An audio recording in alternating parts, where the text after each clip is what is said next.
It feels like almost overnight. The entire world started shrinking. You scroll through social media, you read the headlines, you walk into a gym, and there is this undeniable wave of dramatic physical transformations happening everywhere. Medications that were originally designed for diabetes have suddenly become the most talked about cultural phenomenon of the decade. We are officially living in the era of GLP-1. It truly is a paradigm shift.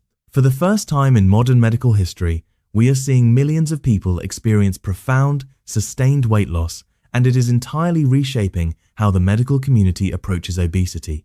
But what fascinates me most isn't just the shrinking waistlines or the skyrocketing pharmaceutical stocks. It is the underlying biological revelation.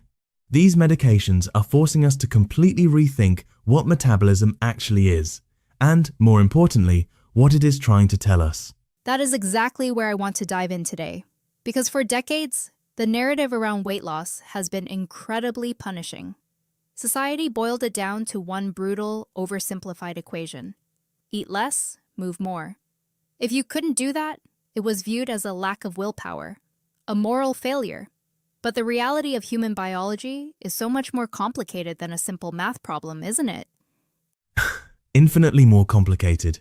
The eat less, move more mantra completely ignores the reality of how the human machine operates. Metabolism is not a static furnace where you just shovel in coal. It is an incredibly complex, dynamic communication network. You have appetite hormones, sleep cycles, stress responses, insulin levels, gut bacteria, and brain reward pathways all constantly talking to each other. When someone struggles with their weight, it is very rarely a willpower issue. It is a biological signaling issue. Which brings us to these new medications. When people talk about GLP-1, they usually just think of it as a magical appetite suppressant. But what is actually happening beneath the surface? How does a single molecule disrupt that entire complex network you just described? To understand that, we have to look at what GLP-1 naturally does in the body. Glucagon-like peptide. 1 is a hormone that your gut naturally produces when you eat. It has a few major jobs. It tells your pancreas to release insulin to handle blood sugar, it slows down digestion so you feel full longer, and crucially, it sends a signal to your brain that you have had enough energy. The medications we are seeing now essentially mimic and amplify that exact pathway. They keep that "I'm full" signal turned on. But it goes beyond just physical fullness, doesn't it? I have heard so many people describe this phenomenon of food noise suddenly vanishing. People who used to spend their entire day obsessing over their next meal or battling intense cravings suddenly realize their mind is just completely quiet. That has to be one of the most profound psychological shifts imaginable. It is absolutely profound, and it is entirely rooted in neurology. We used to treat hunger as a purely psychological battle, but appetite is deeply biological. Your brain is constantly running background calculations about your energy status, your stress levels, and nutrient availability. These GLP-1 receptors aren't just in your gut, they are in the reward centers of your brain. By activating them, these drugs don't just slow down your stomach, they actively turn down the volume on the dopamine-driven desire for food. For someone who has fought that internal static their whole life, experiencing that silence for the first time is nothing short of revolutionary. It makes you wonder how we got so loud in the first place. If our bodies have these built-in, elegant mechanisms for regulating appetite, why are so many people's metabolic systems completely misfiring today? Because we have built a modern environment that is almost perfectly engineered to break human metabolism. Think about how we live now. We are constantly bombarded by ultra-processed foods that are chemically designed to bypass our natural satiety signals. We live under artificial lights, staring at screens, chronically sleep-deprived, and swimming in a constant state of low-grade psychological stress. Our biology simply hasn't evolved to handle this kind of metabolic overload. That makes perfect sense. If you put a perfectly good engine into a toxic environment and run it on the wrong fuel while never letting it cool down, you can't be surprised when the warning lights start flashing. And that brings up a really crucial point about the future of health.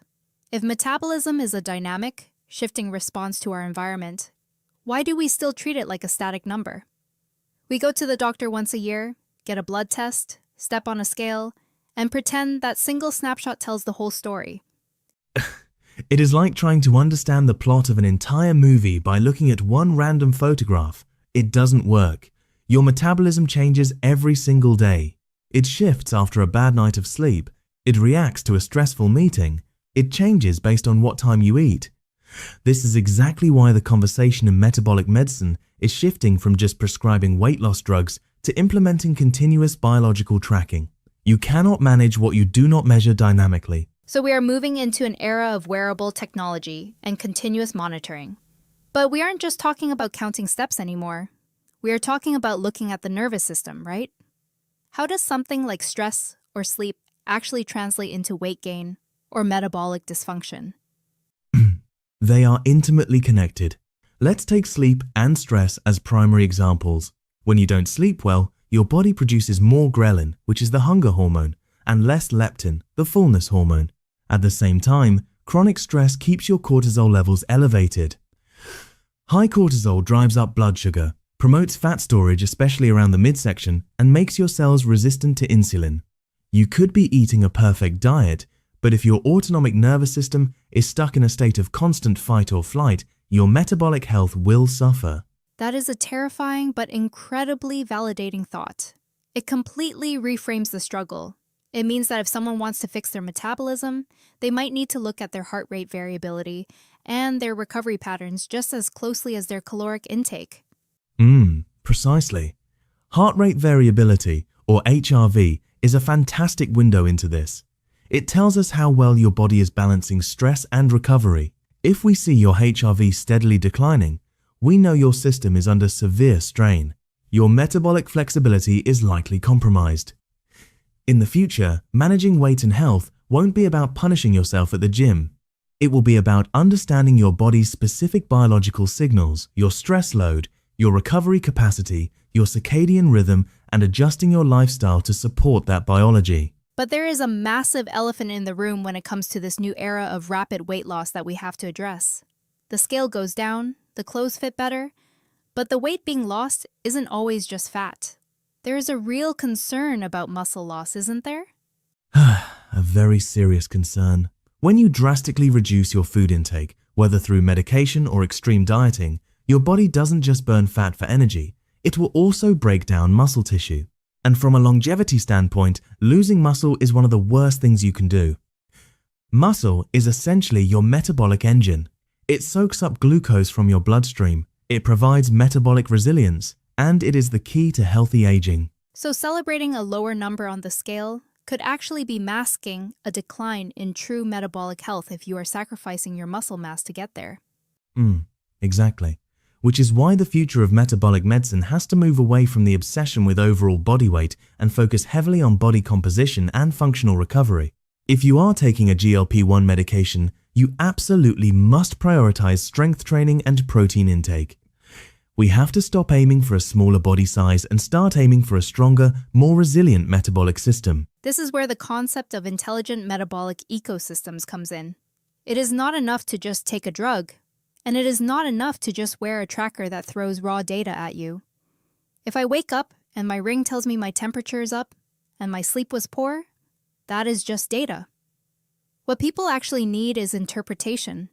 They need a system that connects the dots between their sleep consistency, their appetite patterns, their stress, and their metabolic behavior over time. That is the ultimate goal of true health intelligence. Biology is constantly leaving clues. The human body is always whispering before it starts shouting. The problem is that historically, we haven't had the tools to hear the whispers. We wait until the metabolic dysfunction turns into full-blown type 2 diabetes or cardiovascular disease, and then we try to treat the symptoms. But with advanced continuous monitoring and AI-driven interpretation, we can start recognizing patterns months or years before a chronic disease develops. It is a shift from reactive panic to proactive awareness. Imagine knowing exactly how your body responds to a late-night meal or a stressful week at work, not just in theory, but in real-time physiological data. It removes the guesswork. It removes the guilt. And that removal of guilt might be the most important medical breakthrough of all. When people can actually see their biological data, When they understand that a spike in cravings is linked to a drop in their recovery score from 3 days ago, they stop blaming themselves. They start working with their biology instead of fighting a losing battle against it. That is such a powerful perspective. The GLP-1 era is undeniably changing the physical shape of the world. It's a medical marvel, but the deeper, lasting lesson here is so much bigger than weight loss. It is the realization that metabolism is not a moral test. It is pure, complex biology. And the future belongs to those who learn to listen to it, not with shame, not with extreme restriction, but with deep, consistent understanding of the intelligent signals our bodies produce every single day. We are moving from a culture of blind restriction to an era of total biological clarity. Wearables alone won't change our health, but the intelligent interpretation of our own biology absolutely will. It leaves you wondering, if we finally start listening to what our bodies have been trying to tell us all along, what other limitations might we suddenly leave behind?